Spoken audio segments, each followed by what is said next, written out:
Diz assim o texto: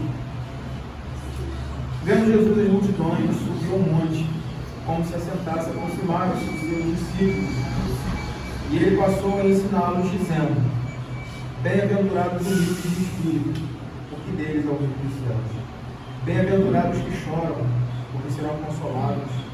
Bem-aventurados os mansos, porque herdarão a terra.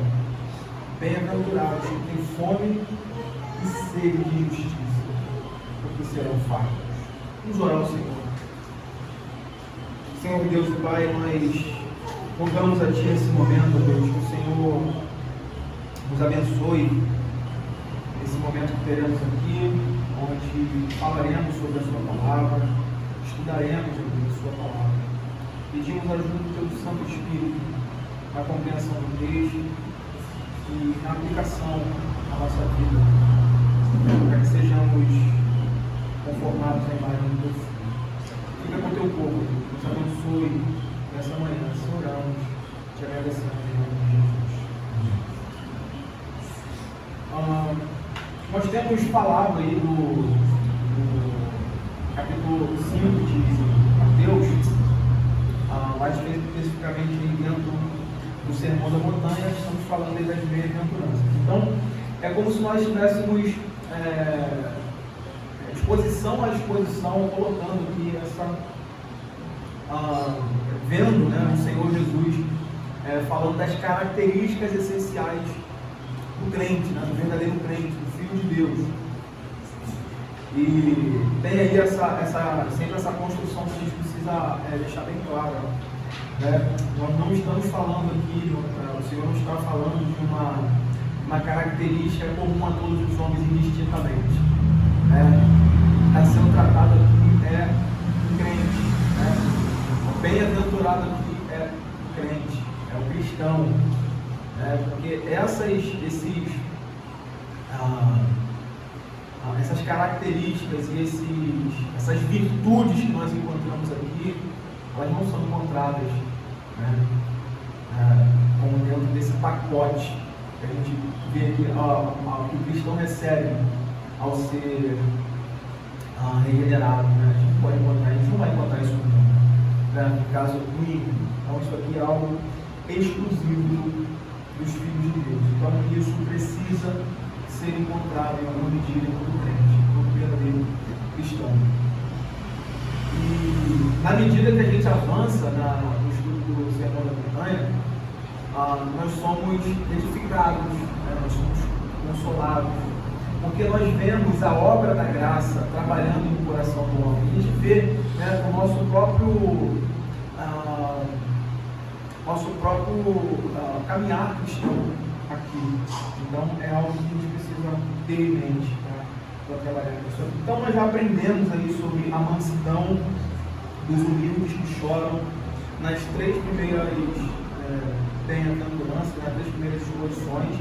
E agora nós vamos tratar aqui da quarta bem-aventurança, que é sobre os que têm fome e sede de justiça.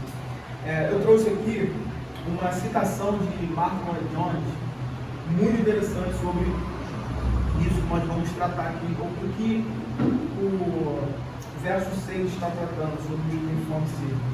Ele diz o seguinte: poderíamos descrever essa declaração como a magna carta de toda a alma anelante, aquela notável afirmação do evangelho cristão a todos quantos se sentem infelizes no tocante a si mesmo e no tocante ao seu estado espiritual, os quais também anseiam por uma nova ordem, por uma nova qualidade de vida de que até agora não puderam usufruir.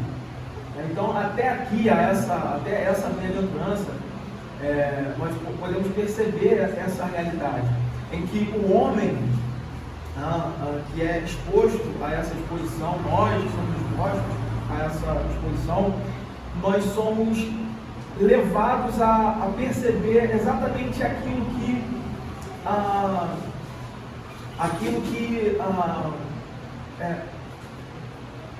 é achado em falta. Não sei se essa seria a frase, ideal, mas aquilo que nos falta. E nisso nós nos sentimos anelantes em ter aquilo, em alcançar aquilo, desejosos de ter aquilo, e buscamos isso no Senhor. Então aqui, até essa bem-aventurança, nós podemos perceber esse anelo da alma cristã, do homem crente, né? Que ele se despiu da sua justiça própria, ele lamenta, ele chora pelo seu próprio estado.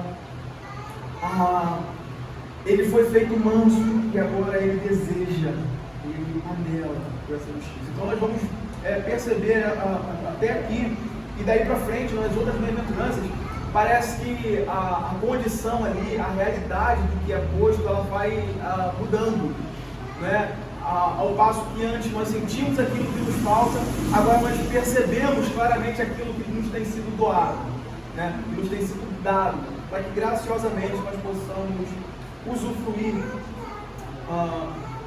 das realidades benditas do reino de Deus.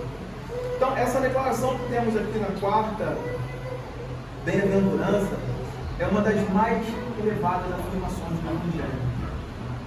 Uma das mais elevadas afirmações do Evangelho. Qual é? A de que a graça efetivamente nos fez justos. A graça do Senhor realmente, efetivamente nos fez justos. E agora nós desejamos, né? Nós vivemos pela justiça do reino.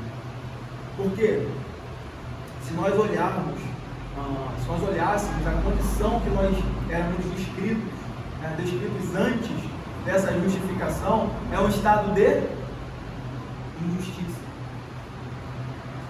É um estado de inimizade contra Deus. Então, naturalmente, nós vamos ver isso aqui, naturalmente nós éramos réus no tribunal de Deus. Então, se nós compreendêssemos que éramos réus no tribunal de Deus e que tudo que carecíamos era tudo que nos faltava, que faltava em nós, nós vamos perceber que tudo de bom, todas as dádivas que possuímos são decorrentes dessa justificação. Todas as dádivas que possuímos, todos os bens que nós podemos anelar ou ter uma esperança, são decorrentes dessa justificação diante de Deus. Então, a justificação aqui, a ideia, a doutrina da justificação, é o ponto onde nossa relação com Deus, ela passa, ela muda, né, de inimigos para filhos amados de Deus. Então, essa justificação, ela é um ponto central aqui, que muda tudo. Porque é interessante, né, a gente olhar essa realidade, né? E, mais uma vez, voltando aquilo que o Lloyd Jones disse, né? Esse processo ordinário, né? Esse processo que o Senhor estabeleceu para que o seu povo chegasse à fé salvífica, à fé salvadora. Nós ouvimos a pregação do Evangelho, nós fomos chamados eficazmente, cremos e nos arrependemos, fomos justificados gratuitamente pela obra de Cristo que imputava a nós. Então, esse é o fator, esse é o ponto que muda tudo na vida do homem. Então, aqui nós podemos ver claramente essa eficácia, a eficácia do poder de Deus exercido na vida dos súditos do reino de Deus. Né? E na sequência daquilo que foi dito anteriormente, né, se os irmãos lembram na última aula, nós vamos ver como o homem que perdeu a sua justiça no Éden, a sua justiça e retidão, né, nós até falamos aqui sobre o pecado, né, do pecado, da queda do homem. Então nós vamos ver como o homem perdeu a sua justiça e retidão no Éden. Então lá foi declarado literalmente um ódio à lei de Deus, uma repelência, um ódio a Deus e a tudo que está relacionado ao reino de Deus. E esse ponto aqui, ele é assim, essencial para as disposições futuras, né? Sempre lembrando, a escala ali, a ordem das bem-aventuranças, elas não estão ali aleatoriamente. né? Como se, por exemplo, essa aqui pudesse estar na segunda bem-aventurança. Não, elas seguem especificamente uma ordem. Isso é proposital. Então, esse ponto aqui, ele é de crucial importância para que a gente entenda a conclusão. Por quê? Essa bem-aventurança, ela está associada à última bem-aventurança. Vocês têm a Bíblia aberta ali, vocês podem comparar isso aí. E há esse paralelismo entre as 4 primeiras e as 4 últimas bem-aventuranças. Então, isso aqui é de crucial importância para que a gente entenda essa realidade. O homem perdeu a sua justiça, a sua retidão, ele está no Éden. Então, o homem natural, ele está em inimizade e há um ódio. Há um ódio natural no coração do homem contra Deus. Né? E embora as pessoas tentem mascarar isso com outros nomes, a verdade a realidade é essa. Há esse ódio declarado.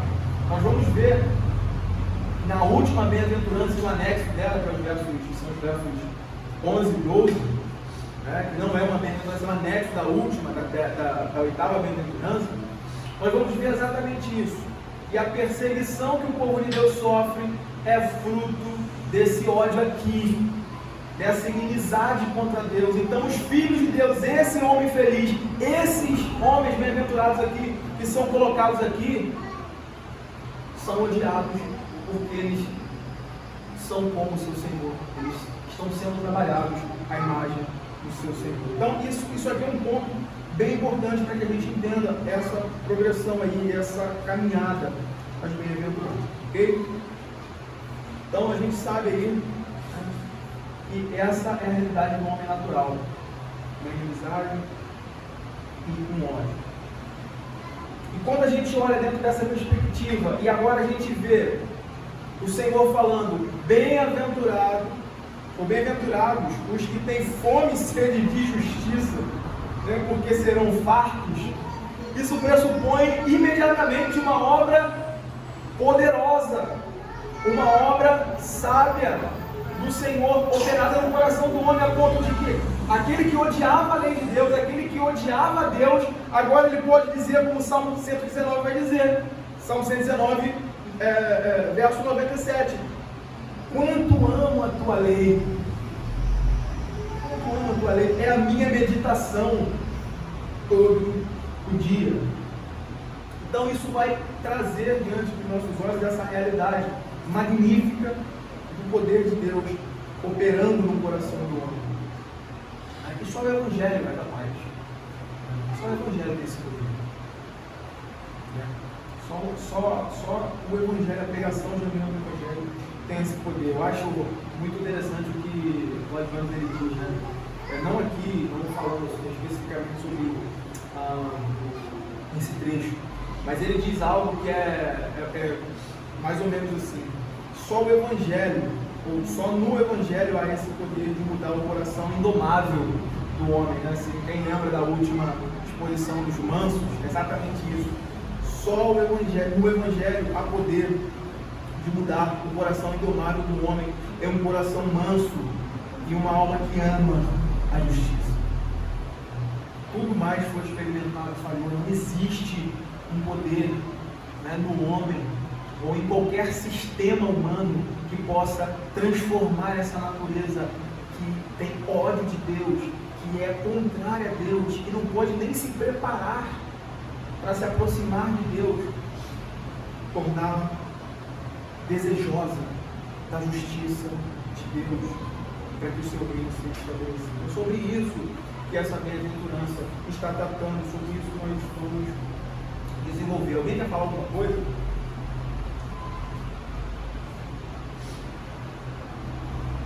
Não? Vamos avançar. Bem-aventurados os que têm fome e sede de justiça, porque serão fartos. A questão inicial aqui, que nós precisamos tratar, é mostrar o que essas palavras significam, de maneira que saibamos que tipo de justiça o povo de Deus deseja. Que tipo de justiça o povo de Deus deseja? E nós podemos dizer que esta justiça consiste em uma perfeita conformidade com a santa lei de Deus, ou seja, com a sua vontade, com a vontade de Deus, com a sua palavra. Ou seja, uma vez que o homem bem-aventurado se viu pobre espiritualmente, chorou pelo seu estado e por tudo que lhe faltava, foi feito manso e humilde para submeter-se a Deus, agora eles vão expressar, a ideia que é essa, expressar a obra da graça em um modo de vida único dos filhos de Deus, do povo da aliança. A realidade aqui é exatamente essa, é como o Filho de Deus expressa a sua fé, expressa uma vida em conformidade com a palavra de Deus, ou com a justiça desse meio. Essa bem-aventurança aqui está tratando especificamente do viver cristão, né? Do viver cristão como fruto da obra da graça. E por isso ele é totalmente dependente da justiça de Cristo. Não tem como considerar uma vida cristã ou a caminhada cristã, até mesmo o ingresso na vida cristã, sem a justiça de Cristo. Porque é ela que nos faz, que nos torna aceitáveis, ou nos faz ser aceitos por Deus, né? Pela sua obra completa de justificação. A nossa vida cristã é totalmente dependente da obra de Cristo.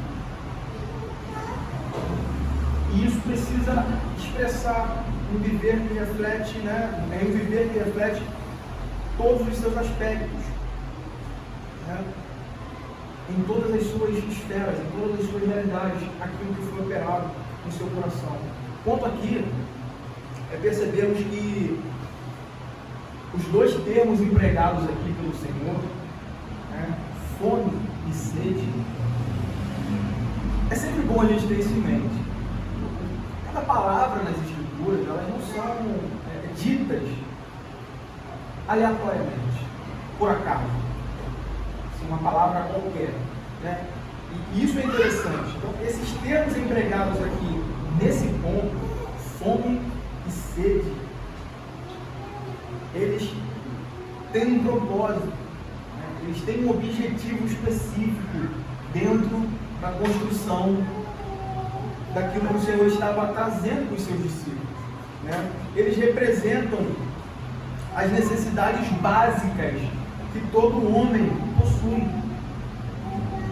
Fome é algo que você não resolve de uma vez só, uma única vez e está pronto. Mesma coisa sede. Então isso aqui já aponta, isso aqui já quer dizer alguma coisa. Jesus coloca esses termos aqui justamente para nos trazer, nos aguçar exatamente isso, essa realidade do que tem fome e que tem sede de justiça, e no final é dito, porque eles serão saciados. Então, essa realidade dos dois termos aqui significa que tanto os ímpios, isso é bom que saibamos, né? Tanto os ímpios quanto os justos, nesse sentido aqui, né? Tem fome e sede de alguma coisa. Então, a ideia de fome e a ideia de sede ali é comum a todos os homens. Todo ser humano tem fome e sede. É algo que é necessário, aquilo que ele depende, né, para viver. Então, tanto ímpio quanto justos terão fome de alguma coisa. A questão é, sem a operação da graça no coração do homem, os seus apetites, a sua fome e a sua sede clamarão naturalmente por injustiça. Clamarão naturalmente pela iniquidade, por aquilo que é mal, por aquilo que é contrário a Deus. O fato aqui então é que os cristãos e os não cristãos têm apetites espirituais bem diferentes, né? De sorte que desejam coisas opostas. Né? O homem que não tem a Deus, o homem que não teme a Deus, que não nasceu de novo, a inclinação do seu coração, o desejo, o seu coração clama por pelo que é iniquidade. E o ponto é que ele nem sabe disso. A mente dele não está assim, não, eu estou fazendo algo que é contrário a Deus. Ele não está preocupado com Deus. Ele não está preocupado que ele está vivendo uma vida de injustiça, uma vida contrária à lei de Deus. Ele não se preocupa, ele não tem a mente voltada a isso. Está no desagrado de Deus. Então aqui é claramente imposto essa distinção entre o homem bem-aventurado e o homem ímpio. Aqueles que não temem a Deus, eles têm necessidades diferentes quanto a essa realidade. Portanto, essa fome por justiça, mais uma qualidade que distingue os cristãos dos não cristãos. Abra Salmo 1, Salmo 1, nos versos de 1 a 6. Acompanhe comigo, por favor. Se quiser falar alguma coisa.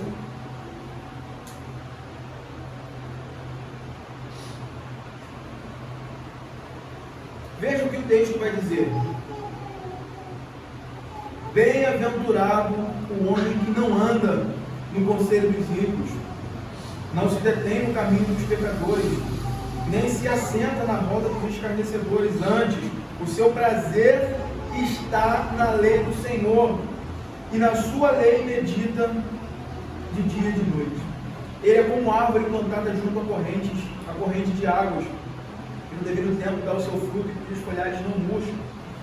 E tudo quanto ele faz será bem sucedido. Agora, olha o verso 4. Os ímpios não são assim. Os ímpios não são assim. São, porém, como uma palha que o vento dispersa. Por isso, os perversos não prevalecerão no juízo, nem os pecadores na congregação dos justos, pois o Senhor conhece o caminho dos justos, mas o caminho do ímpio perecerá. Não precisa abrir, mas lá em Efésios 4 tem aquela unidade toda ali, mas nos versos de 23 a 24 vai dizer: e vos renoveis no espírito do vosso entendimento, e vos revistais do novo homem, criado segundo Deus, em justiça e retidão procedentes da verdade. O entendimento aqui é que os filhos de Deus, eles não são mais como os ímpios, eles foram tirados, né, dessa condição de inimizade contra Deus e de ódio. Eles não são como os ímpios vivendo no mundo. Ou seja, as bênçãos decorrentes da justificação que os crentes receberam em Cristo muda completamente a disposição dos seus corações, muda o clamor, o desejo do seu coração. Eles não se satisfazem, eles não se sentem bem com a impiedade, com aquilo que é mal, com aquilo que Deus odeia. E é exatamente por isso que eles buscam, que o desejo do seu coração ele é realinhado para Deus, para essa fome e para essa sede de justiça. Agora a satisfação do homem regenerado, do homem bendito aqui, está na lei do Senhor e em buscar a justiça do reino de Deus. É uma fome, característica dos filhos de Deus, cuja missão ela não está em que é material, não está naquilo que é material, mas naquilo que é espiritual. É no seu crescimento com Deus, diante do Senhor. É exatamente isso. Os cristãos não são, nós não somos como os pagãos. Não somos.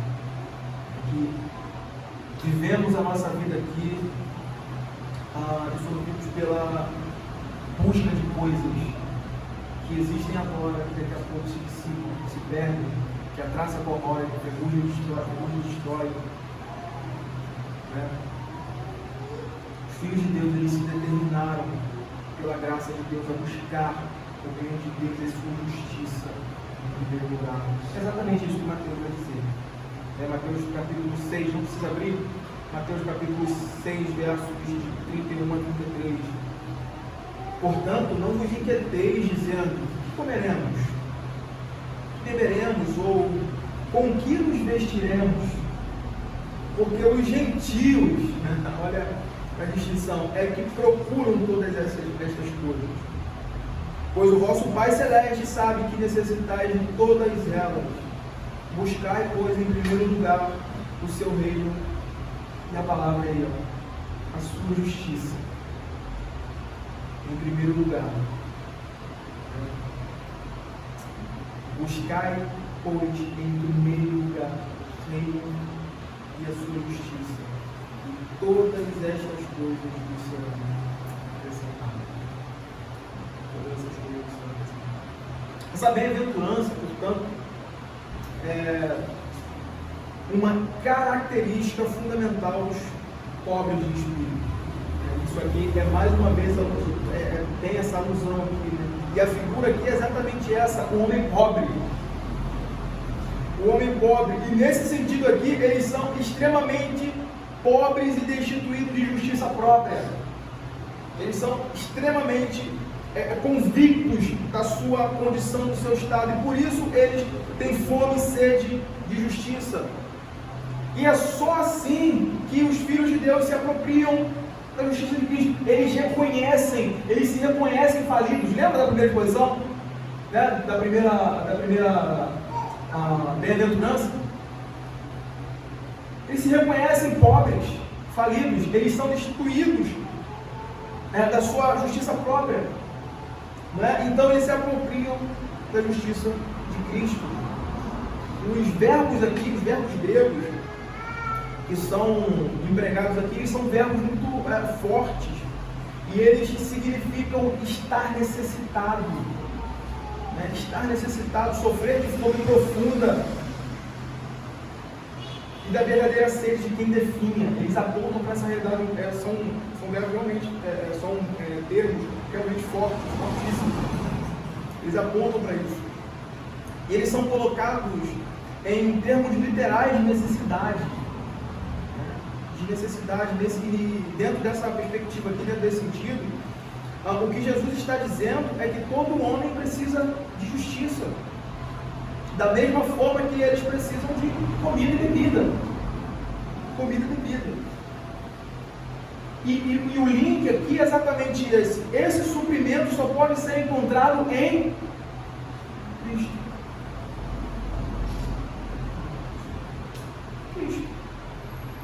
Que dentro dos textos que nós vamos ler, ele é escrito como justiça nossa, né? A nossa justiça.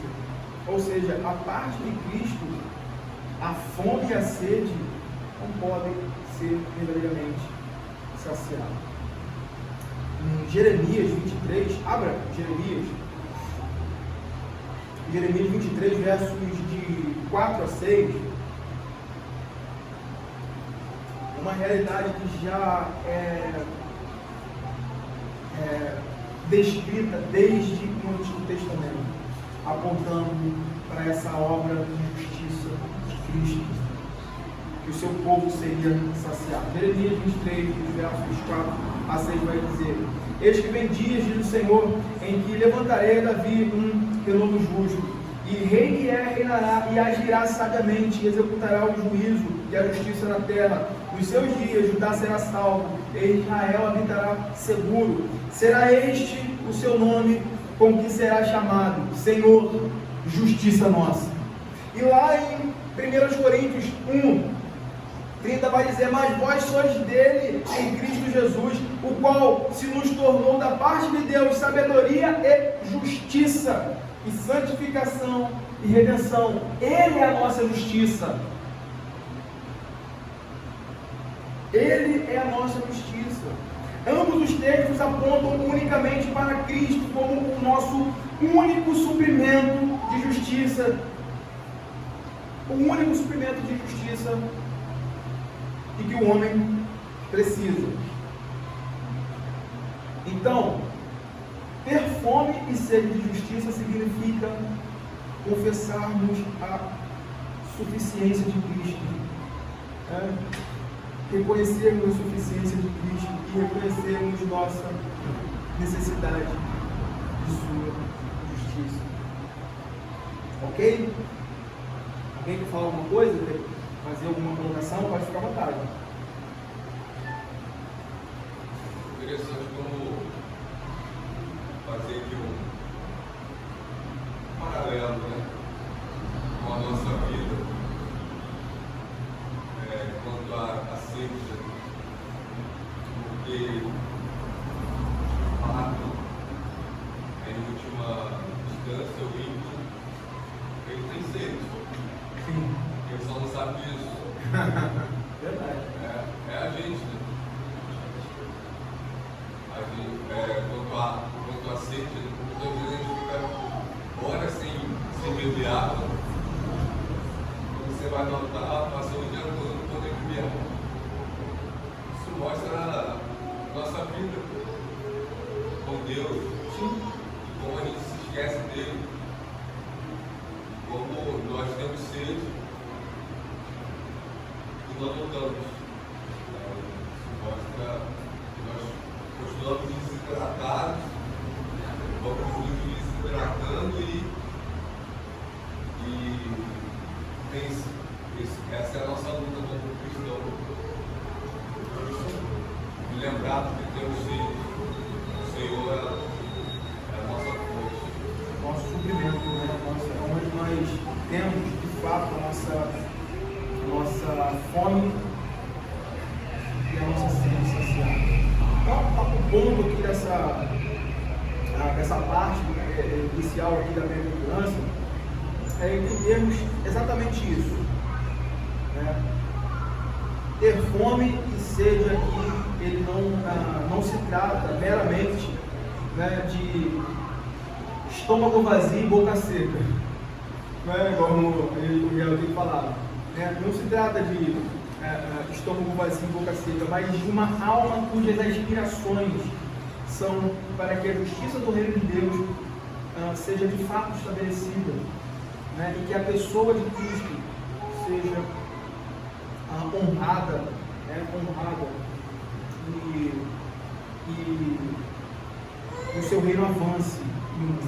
Então Mateus vê aqui, avançando aqui, Mateus vê nisso uma fome por justiça, ou seja, uma disposição que para que a vontade de Deus seja feita, para que a vontade de Deus seja estabelecida. E é interessante ver o tempo verbal aí que ela é colocada, que é o presente contínuo. Isso é interessante, isso diz muita coisa, dentro da gramática grega, dentro da construção do texto que é colocado. Quando nós temos um termo que ele é colocado no presente contínuo, ele significa que não há um ponto em que isso cessa, não há um ponto em que isso cessa. Por mais que os crentes tenham em alguma medida a justiça que eles anelam, que eles desejam, eles sempre desejarão mais e mais e mais e mais. O presente contínuo aponta para essa realidade literalmente contínua. Ter fome e sede de justiça então deve ser um verdadeiro desejo da alma cristã, de ver o reino de Deus progredindo no mundo, a sua vontade sendo honrada em cada aspecto da vida cristã, em cada esfera da vida, na sociedade, na cultura, nos negócios, na igreja, na família. E quando nós topamos, quando nós nos deparamos com determinadas situações que estão claramente em oposição à justiça do reino, o que nós sentimos? Quer um termômetro bom aí, um parâmetro bom? É exatamente isso, é você olhar, sondar o seu coração. O Lloyd Jones ele vai dizer que essa bem-aventurança, ela tem esse caráter perscrutador do nosso coração. Porque ela vai testificar, olha, nós como filhos da luz, nós como filhos de Deus, que amamos a justiça, e que desejamos que ela seja estabelecida. Quando nós nos deparamos com a impiedade, quando nós topamos com a injustiça, com aquilo que é contrário a Deus, como nós nos sentimos? Como o nosso coração se coloca? Qual é a nossa reação? É uma reação de passividade? Nós vamos ver a passividade mais à frente, nessa realidade aí de passividade. É uma condição de, eu não ligo, eu não me importo. Isso para mim não faz a mínima diferença. Ou não, é algo que traz realmente uma indignação no nosso coração. Porque, antes de tudo, antes de qualquer coisa, o Senhor está sendo ofendido. A sua lei está sendo desobedecida, a sua lei está sendo desonrada. A sua vontade está sendo ultrajada. Então, antes de tudo, essa realidade precisa ter sentido em nosso coração, para que nós sejamos esses homens e mulheres que anelam e desejam o avanço do reino de Deus com justiça e verdade. Portanto, é uma fome constante, uma sede intensa,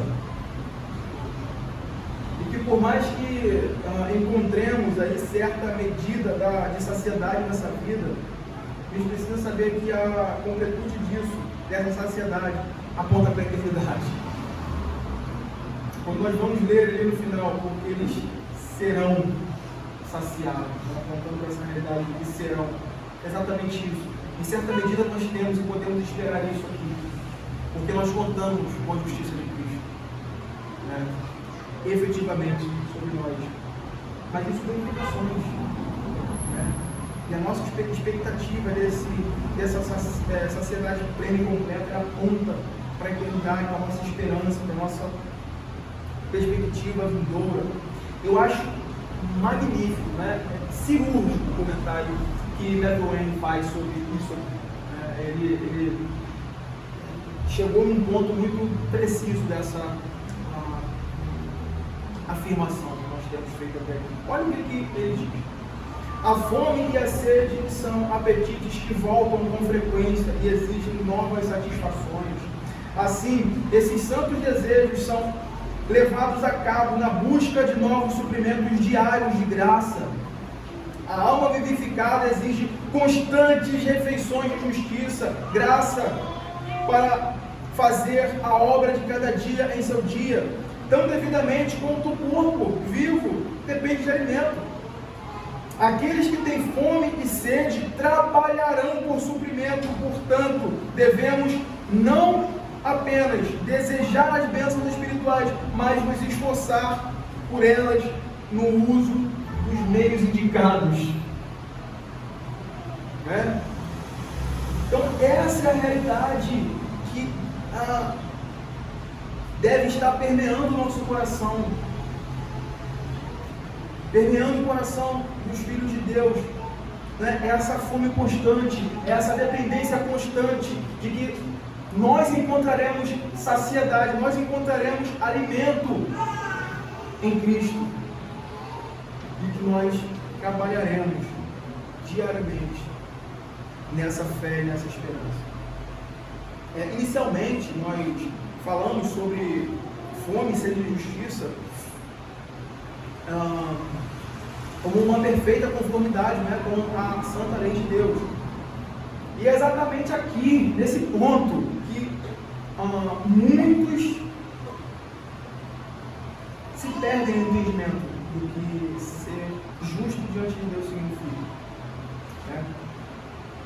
E essa realidade de expressar essa justiça no procedimento, em meu mundo caído, é que se perde. Por quê? Passa-se aquela ideia. Eu topei com isso esses dias. De vez em quando a gente toca com essa ideia de uma vida cristã abaixo do padrão, e como se isso fosse bom, né? Abaixo dessa justiça. Abaixo que eu falo é a quem? Não, eu não sou como Paulo, eu não sou como Pedro, então eu não. minha vida, não, quem sou eu? Eu era pecador. Sim, Paulo também era pecador como qualquer um de nós. Né? Então, de vez em quando a gente se depara com isso. Então, o ponto aqui é esse: nós nunca seremos perfeitos enquanto aqui nesse mundo. Isso não pode sair das nossas vidas. Só que isso não significa, isso não pode ser a nossa desculpa para nos acomodarmos em um padrão abaixo do que Deus exige. Abaixo das exigências. Porque aí é ladeira abaixo. Aí é ladeira abaixo. A perfeição deve ser, sim, o alvo de todo cristão. Esse é o padrão, é o ideal cristão. É alcançar isso, é persistir, é ter fome e sede dessa justiça, é caminhar para isso. E em todos os momentos que nós caímos, que nós não conseguimos alcançar isso, tem que ter arrependimento sincero no nosso coração e uma busca novamente, uma continuidade, uma progressão nisso. Porque aí se pinta essa ideia, não, eu sou fraco e está tudo bem. Eu não vou alcançar esse padrão, então deixa eu retroceder, deixa eu me entregar a um estado de vida abaixo. A palavra do Senhor lá em Pedro, não sei se é a primeira ou a segunda, vai dizer que nós recebemos tudo o que precisávamos para a vida e piedade.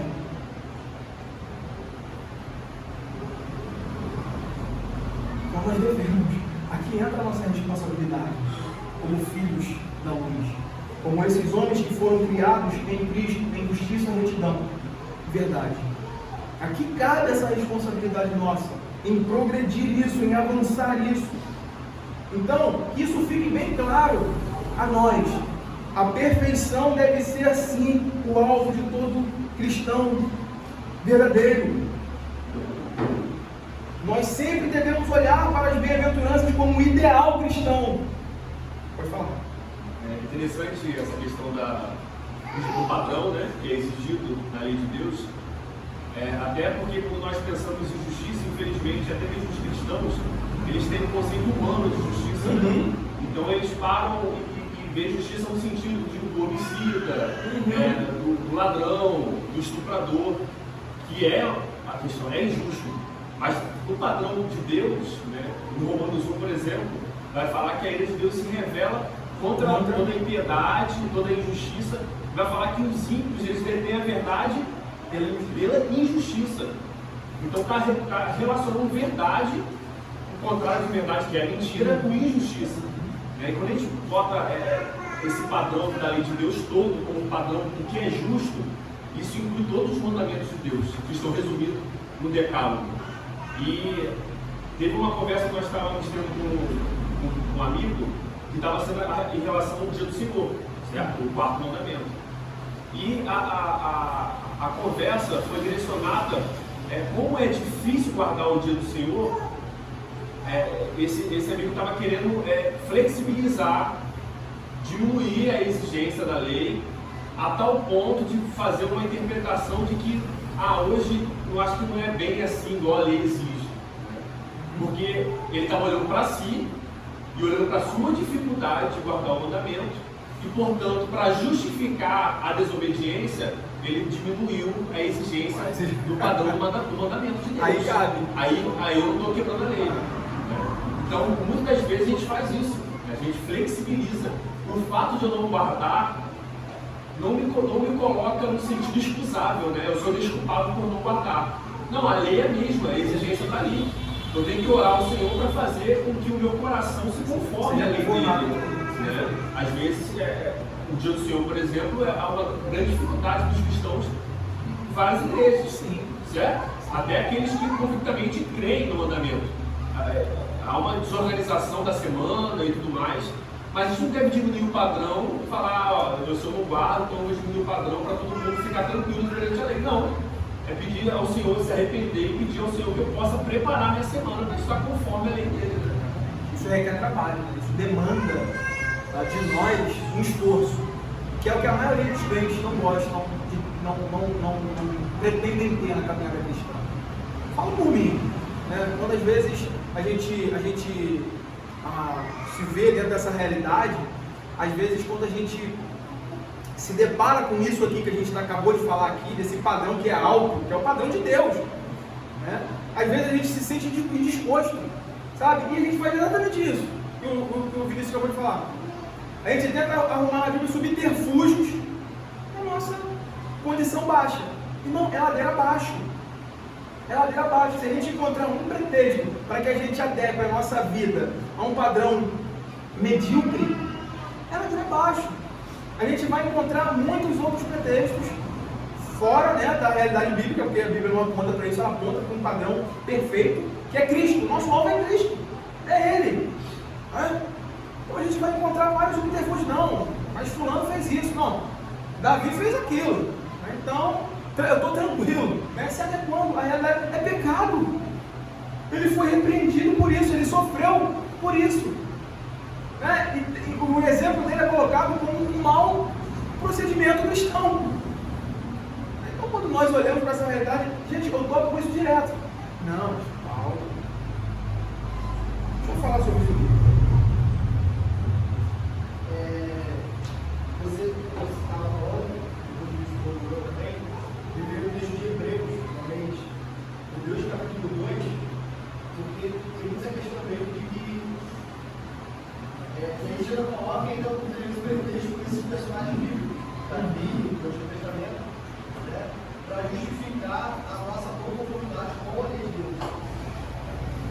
Tem, primeiro, essa excusa de que eu sou pecador e que eu posso. Eu sou fraco. A carne é fraca. E acaba que na igreja atual, ser pecador, nesse sentido assim, não é uma busca por você se entregar mais à santidade. E como a gente diz, quando a Bíblia diagnostica que você é pecador, significa que você deve ser tratado muito mais de eficácia. E não no sentido de que você pode ficar negligente. Não, eu sou pecador. Não, tudo bem.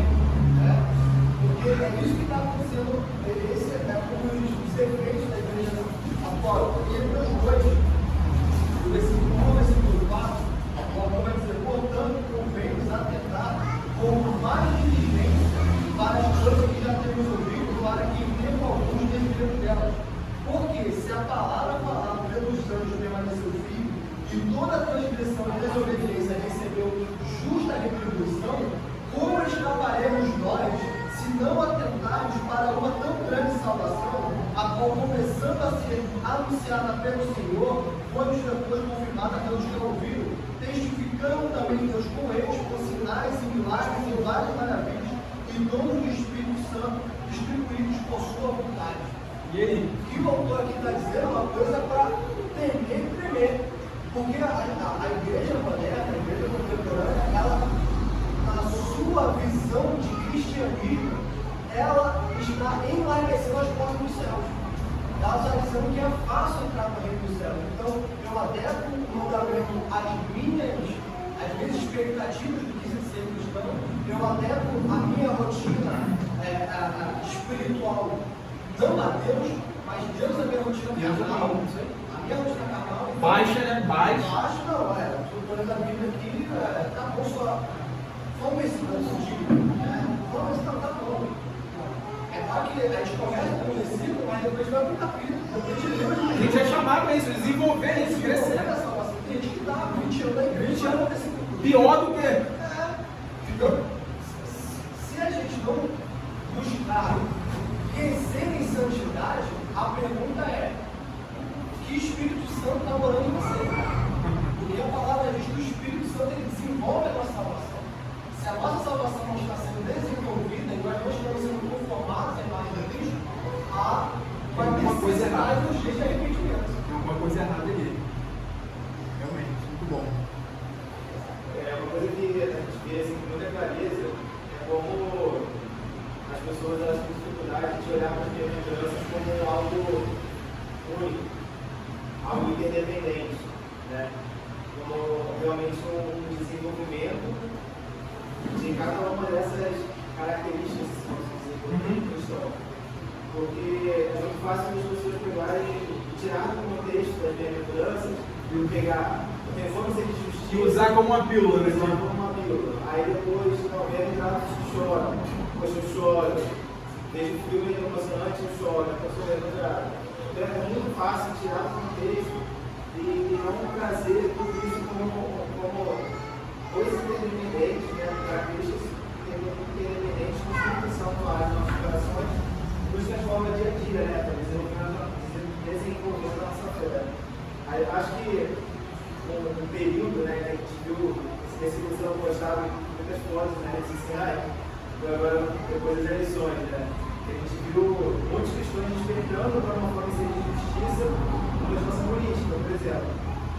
Mas no dia a dia, na sua própria vida, a forma de justiça pelo cumprimento dos mandamentos do Senhor, muitas vezes é negligenciada. Então, eu acho que é muito importante a gente parar para compreender profundamente, né, o que Cristo quis dizer. Não só compreender, mas pedir misericórdia do Espírito Santo para praticar. Aplicar isso. Muito bom. Boas colocações que enriquecem, né, o nosso estudo. O ponto aqui é esse. Né? Existe um ideal. Existe um ideal cristão em que nós precisamos avidamente perseguir. Eu separei aqui também aquilo que foi exposto aqui, né, na exposição da carta dos Filipenses, mas é sempre bom a gente ter isso aqui diante de nós. Está lá em Filipenses 3, de 12 a 14, vai dizer, olha o que Paulo, o apóstolo Paulo vai dizer, não que eu já tenha recebido isso, ou já tenha obtido a perfeição, olha o que Paulo diz, né? Mas prossigo para conquistar aquilo, para o que também foi conquistado por Cristo Jesus.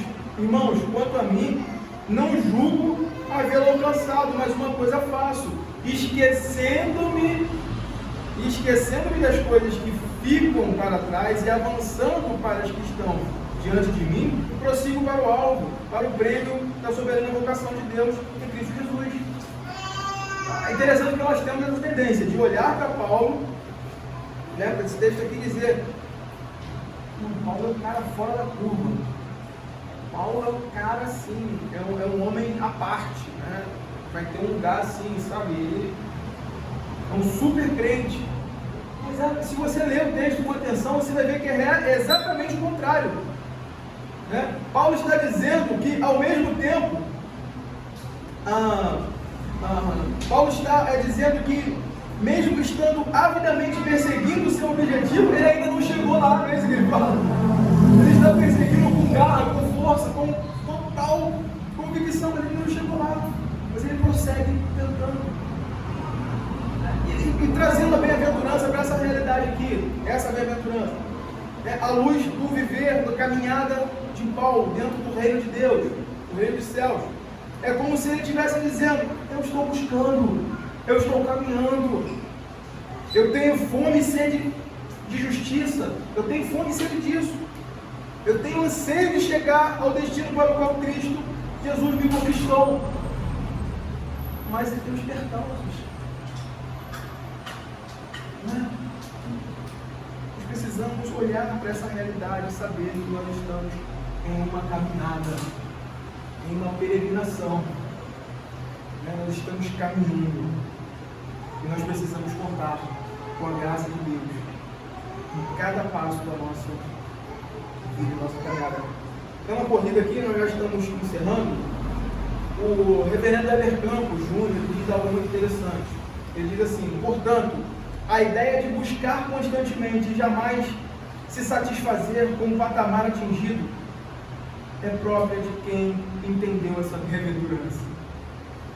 Eu gosto muito dessas colocações assim, né, que fazem a gente visualizar, né, isso aqui. Então, isso é próprio de quem entende o que é ser bem-aventurado nesse sentido.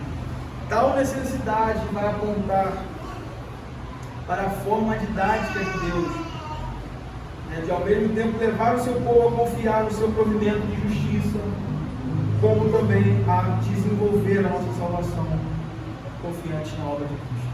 Não nos nossos méritos, não na nossa condição de fazer a votação, né, mas confiando na graça que chega diariamente, na misericórdia que se renova manhã após manhã.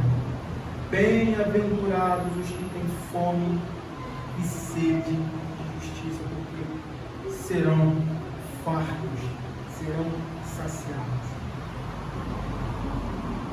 Levando aqui a conclusão, nós vamos comentando esse texto final, aí, essa parte final, ele vai dizer: o Evangelho todo está encenado nesta ideia. Bem-aventurados que têm fome e sede de justiça, porque serão fartos. Todo o Evangelho está encenado nessa ideia. Tudo é uma dádiva da parte de Deus. Ninguém jamais ficará farto da justiça. Farto no sentido de enjoado, né?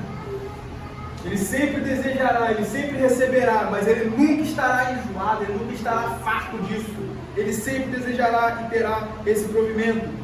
Ninguém sentir-se-á jamais abençoado da parte de Deus.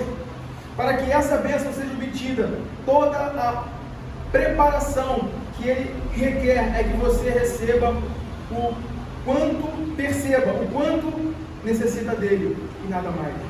Quando você e eu reconhecemos a nossa mais profunda necessidade, essa fome e esse padecer e inanição, essa morte que nos ameaça por dentro, então Deus haverá de satisfazê-la. Deus haverá de conceder-nos essa dádiva bendita.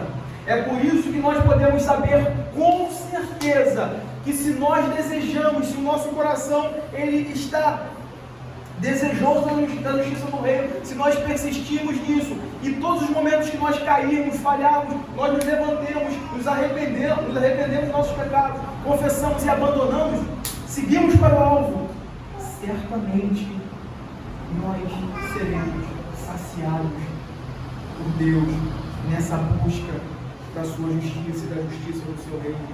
Certamente. Essa é a certeza que todo verdadeiro cristão pode ter. Se ele realmente faz parte desse reino, se realmente ele foi regenerado pela graça, toda a fome e sede de justiça que tiver será satisfeita. Será satisfeita. E eu queria encerrar esse estudo com um texto, um comentário, na verdade, de Samuel Woodford, um puritano, falando sobre essa realidade de nós desejarmos a justiça, nós estarmos em Cristo, buscarmos isso, buscarmos a Cristo, essa justiça do seu reino, e estarmos satisfeitos com isso aqui e aguardarmos isso para a eternidade de fora. Eu acho isso bem confortante para o nosso coração. Ele vai dizer o seguinte: aqui está a obra do Evangelho com toda a eternidade para os obreiros glorificados, para anjos e para homens redimidos. Cavar nessa mina de ouro,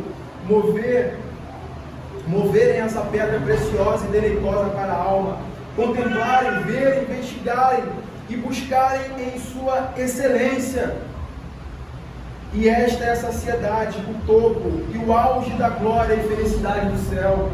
Sempre ver e nunca conseguir ver tudo. Sempre admirar e nunca deixar de ficar admirado com as virtudes daquele que está sentado no trono. Estar saciado, mas nunca ficar esgotado com Cristo. Essa é a realidade que nós podemos aguardar com certeza no reino bendito do nosso Senhor. Essa fome e sede começa aqui, deve ser evidenciada aqui, manifesta e satisfeita aqui e agora, mas ela se estenderá para a eternidade. Não chegará um dia na nossa vida que nós estaremos exaustos disso, esgotados em observar a Cristo, em anelar por Ele, pela justiça do reino. Sempre desejaremos, sempre seremos saciados, desejaremos mais. Essa é a nossa realidade. Devemos esperar isso, porque realmente é algo que nós teremos, esperar. de orar, vamos encerrar. Desculpa, alguém quer falar alguma coisa? Pode falar. Eu achei interessante essa reflexão sobre esse texto, né, de esse texto sempre para cristão, né, porque essa questão da justiça, né, o Vinícius me colocou sobre a questão de você balancear, né, e tal. Por que eu estou falando isso? Tem uma situação que eu vi, né, na época que eu estava fazendo o curso. Eu até compartilhei isso aqui uma vez, que eu estava com. Era como se fosse assim, a gente estava num grupo, né? E tinha uma líder nesse grupo, né? Aí eu fiz um comentário com ela assim, só que ela não é cristã. Não é cristã, né? Aí eu fiz um comentário, não era cristã, eu falei, fiz um comentário assim, não adianta, porque assim, como eu posso um texto, né? Vou dizer assim. Era um grupo, ela era líder e muitas pessoas estavam julgando algumas coisas que ela estava fazendo, vamos dizer assim, né? Ela tinha que liderar de alguma forma e as pessoas estavam falando que ela tinha que fazer de outra forma, mas não é isso, né? O senso de justiça. Independente do que ela estava fazendo não certo ou errado, as pessoas iam julgar de alguma forma. Aí eu fiz esse comentário com ela. Independente de você fazer, de estar fazendo perfeito ou imperfeito, correto ou incorreto, as pessoas elas vão te julgar de alguma forma, pelos olhos delas. Aí olha só que interessante. Aí eu pensei, só que eu pensei nisso no senso de justiça assim, divina, vamos dizer assim, né? Pensando assim, não, então vamos fazer o correto, né? O certo é você fazer o correto, mesmo as pessoas achando que você está fazendo errado ou certo. Aí passou um tempo, daqui a pouco ela falou comigo assim, eu vou deixar eles pra lá mesmo, porque eles não lidam, eles estão fazendo certo ou errado. Então ela justificou a injustiça ou o erro dela, porque as pessoas já vão pensando, tipo assim, ela, igual o Vinícius falou, ela como se explicar? Flexibilizou, tipo assim, não, então vou fazer o errado, porque as pessoas não ligam mesmo se eu estou certo ou errado. Aí eu falei assim, não, você vai fazer o certo, nem porque as pessoas acham que estejam ruins. E esse aí é um ponto que ele vai ser colocado na última bem-aventurança. Bem-aventurados perseguidos por causa da justiça. Exatamente. Entendeu? A justiça ali é aqueles que amam a verdade, a lei de Deus, a vontade de Deus, e custe o que custar, eles vão expressar isso no mundo. Eles sofrem por isso. A perseguição ali, que é falada lá, é fruto da justiça do reino, dessa justiça. Entendeu? E isso é certo para todos nós. Todos nós, em algum momento, vamos ter um evento desse. Experimentar desse tipo de perseguição. Perseguição ali, ela tem várias características. Várias. Não é só a questão do sangue derramado pela espada, né, pelos leões comendo os mártires do Coliseu. Não é um sofrimento, é uma perseguição causada por sofrimento. Tem várias facetas. Nós vamos ver isso. Decorrente de quê? O ódio em relação a Deus e ao povo de Deus, a tudo que está associado a Deus, ao cristianismo. A fé cristã é um ódio latente, é uma aversão. Tem um desdobramento. Então, essa justiça, no final de tudo, ela vai redundar em perseguição para nós. Perseguição para o povo de Deus. Não pense que vai ser algo completamente assim, esse é o homem perfeito, né? O homem ideal. Ele vai ser bem quisto pelo mundo, ele vai ser amado pelo mundo. No final, Jesus coloca isso como uma espécie de consolo para o seu povo, alertando eles: olha, vocês são felizes que sofrem, vocês são perseguidos por causa da justiça. A ideia aí é que está associada ao reino de Deus e ao nome de Cristo. Então, isso que você falou, ele expressa exatamente a realidade do procedimento cristão no mundo caído. É isso. Ele vai ao encontro do que Douglas falou. Sim. As pessoas pegaram o texto e tiraram do contexto e perverteram. Aí, o que acontece com isso? Aí foi ano passado, ele estava com o Ministério da Justiça e terceiro consulado. Aí o problema é quando a gente pega essa justiça humana. E o que aconteceu aqui? Pegou essa fala do Douglas. O que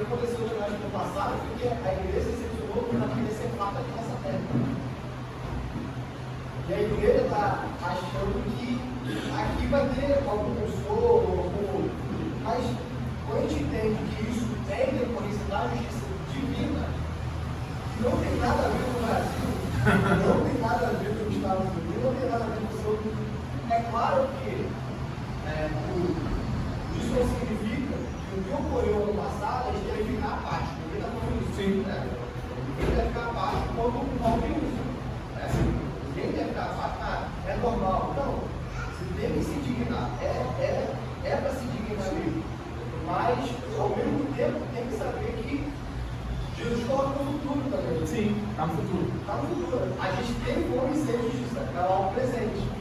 Mas a gente vai ser fato, a gente já experimenta essa abundância Do já, né? do já, mas ainda não. E é como Cristo formar e subjugar os maus magistrados, os perversos, os juízes, os policiais corruptos e principalmente aqueles que, como disse o lembrou do Romanos, que detêm a verdade pela justiça. Aí sim, nesse dia, a partir desse dia, vai ser muito fato. Exato. Esse ponto que você está falando ele é muito importante, porque é uma linha tênue, né? Às vezes as pessoas confundem as coisas. Mas na sequência a gente vai ver que essa justiça ela é também colocada ali nos pacificadores.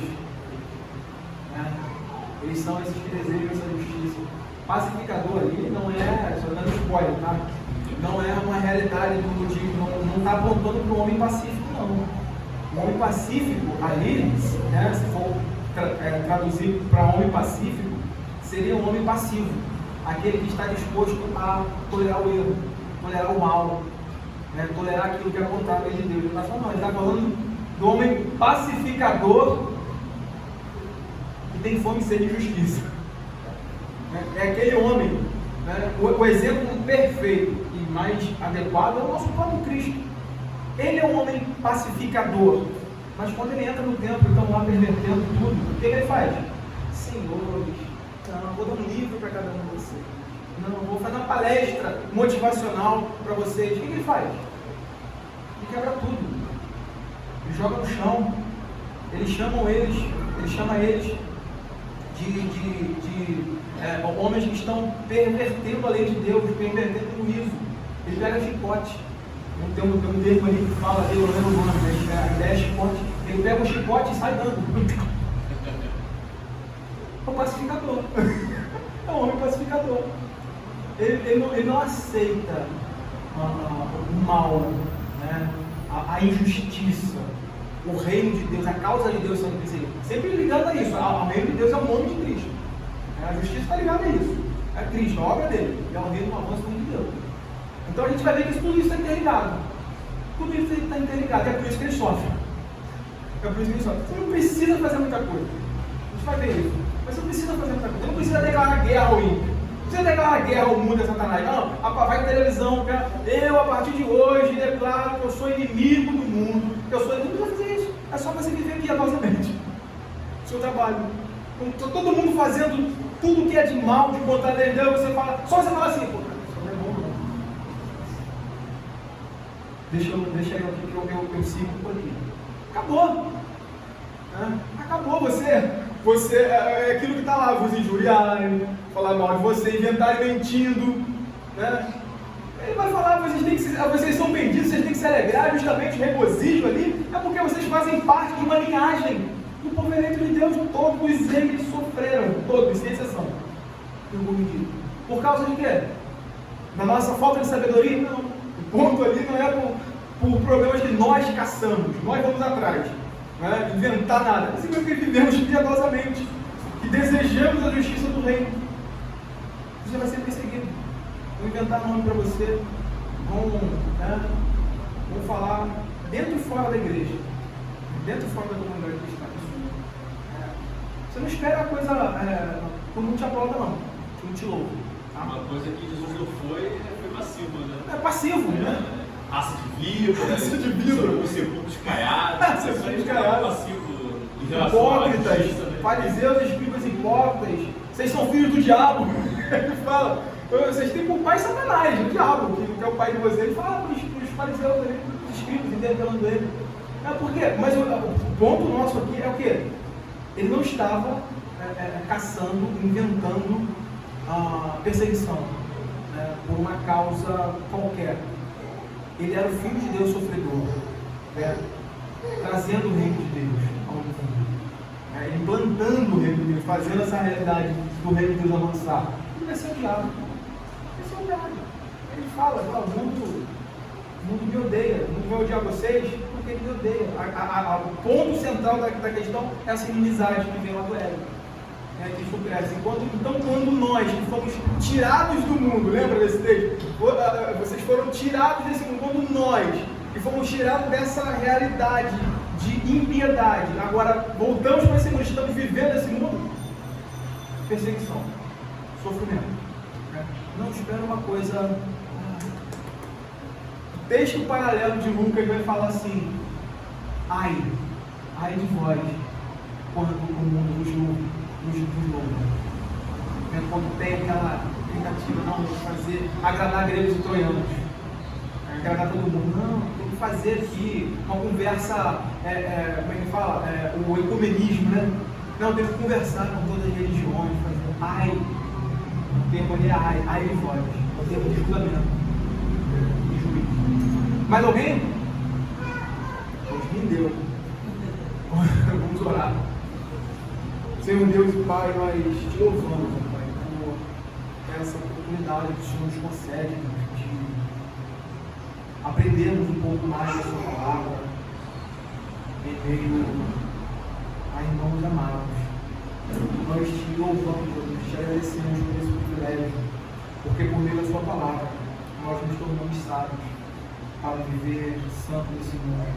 Nós nos tornamos sólidos, Deus, conscientes dos nossos deveres, das nossas responsabilidades e daquilo que nós vamos enfrentar por amarmos a justiça, por termos fome e sede dessa justiça. Nós te pedimos, ó Deus, na manhã desse dia, que o Senhor nos dê a graça de um viver em conformidade com a Sua lei, com a Sua palavra, por isso que nós falamos aqui, para que nós não sejamos achados hipócritas, falsos e mentirosos. Que o Senhor tenha misericórdia de nós, guardando o nosso coração e dando, Senhor, essa fome constante, naturalmente, saciando-nos pela Tua lei, pela Tua palavra.